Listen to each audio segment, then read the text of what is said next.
untuk menjadi pelabur yang bijak, pelabur yang hebat, pelabur yang sukses. Tips yang diberikan oleh Tuan Azizi Ali yang pertama adalah sebelum melabur, dapatkan sebanyak mungkin ilmu tentang subjek tersebut. Yang pertama, dengan kata lain, kita tidak boleh melabur secara melulu ataupun secara ikut-ikutan ataupun kita panggil herd mentality. Herd ni bahasa Mak Saleh. Mentality orang ramai. Saya bagi satu contoh. Contoh sebenar. Saya dapat banyak sangat soalan. Cik Syukur, apa pendapat Cik Syukur tentang cryptocurrency? Boleh tak saya melabur dalam cryptocurrency? Maklumlah cryptocurrency ni dia sangat famous. Jadi dia tanya saya. Okay? Jadi bila orang tanya saya boleh melabur ke tak boleh melabur, jawapan saya yang pertama, you kena baca banyak buku tentang cryptocurrency, dapatkan sebanyak mungkin sebelum melabur. Sebab kalau you tak baca buku, peluang untuk buat kesilapan sangatlah besar. Okay, saya bagi satu contoh. Cryptocurrency sekarang ni berada dalam zaman bearish. Maksud dia sekarang ni cryptocurrency jatuh merudu.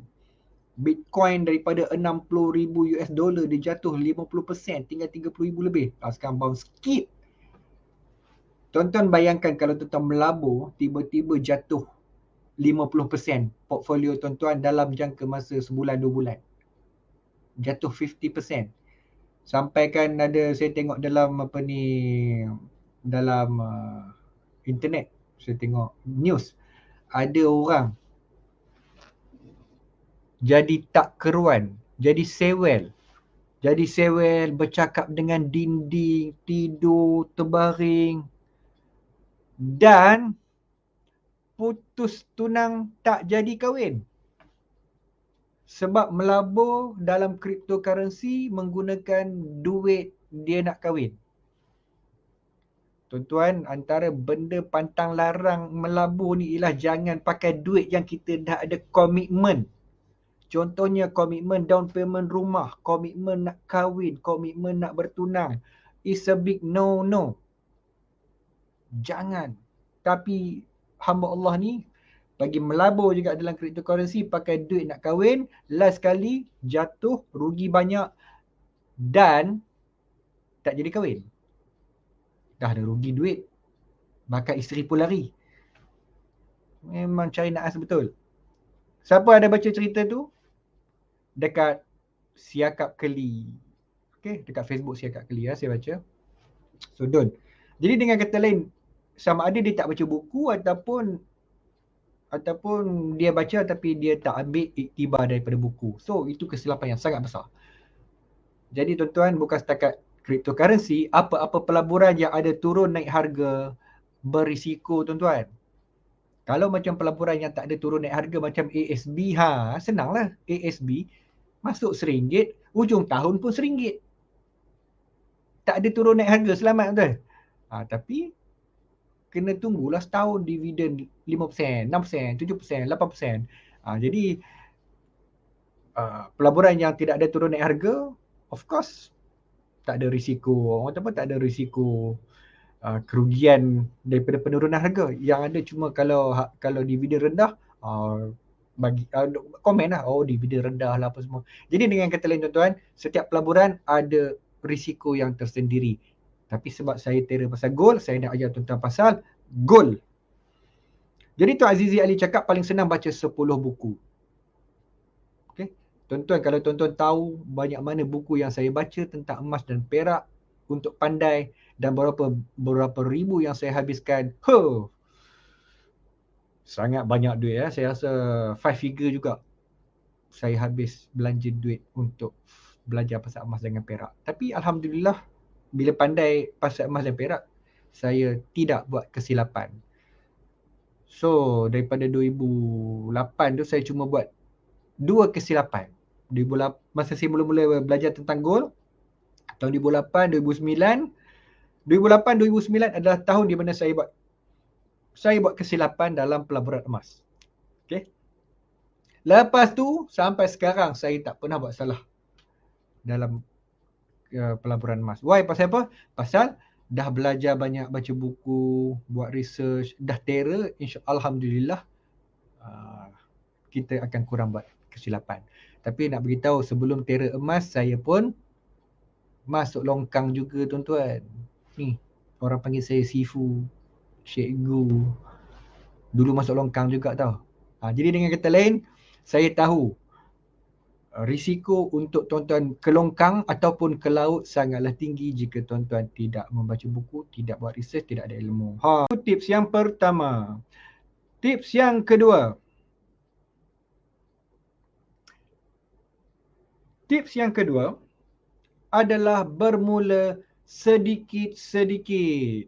Dengan kata lain, selepas kita dapat ilmu, okay, tuan-tuan baca buku, tuan-tuan dapat ilmu, dan yang penting, yang penting tuan-tuan, ilmu tersebut mesti serasi. Keyword dia, mesti serasi dengan personaliti anda.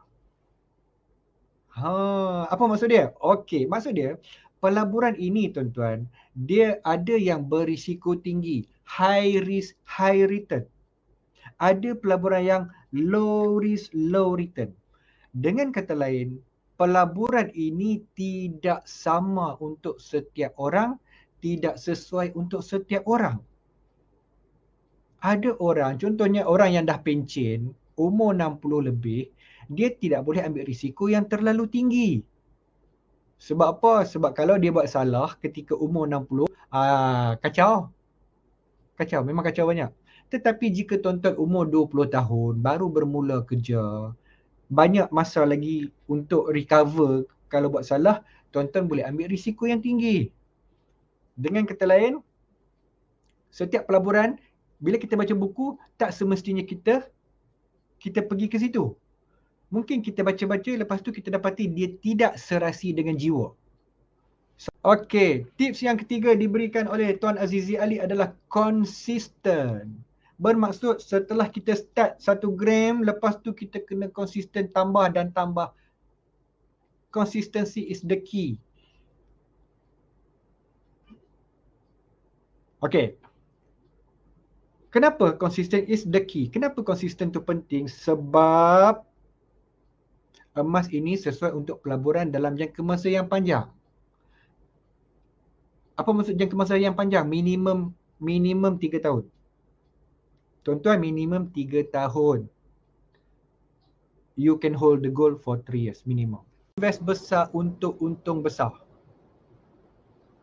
Ini adalah tip daripada Tuan Azizi Ali. Selepas kita belajar, kita faham, kita suka dan serasi, kita start small. Tetapi start. Lepas tu konsisten. Tetapi untuk maksimalkan profit, invest besar untuk untung besar. So sudah faham? Janganlah invest sikit, lepas tu konsisten sikit. No. Tuan Azizi Ali cakap, invest, dia ada satu wording dia. Sikit-sikit, lama-lama, masih sedikit. Tuan-tuan kena invest besar. Pasal apa? Sebab jika harga emas naik RM10 segram, jika tuan-tuan simpan 1 gram emas, maksud dia untung tuan-tuan cuma RM10. Tetapi kalau tuan-tuan simpan sekilo, 1000 gram kali dengan RM10, tuan-tuan untung RM10,000. Jika harga emas naik RM20 segram, tapi simpan 1 gram, untung RM20. Tak banyak. Tapi jika tuan-tuan ada 1 kilo, tuan-tuan akan untung RM20,000. So, faham tak kenapa kena simpan ataupun invest besar? Apart from start small, consistent, after that, invest big. Baik, tips tambahan untuk anda. Belajar ilmu analisis teknikal. Kejap lagi saya tunjuk ilmu analisis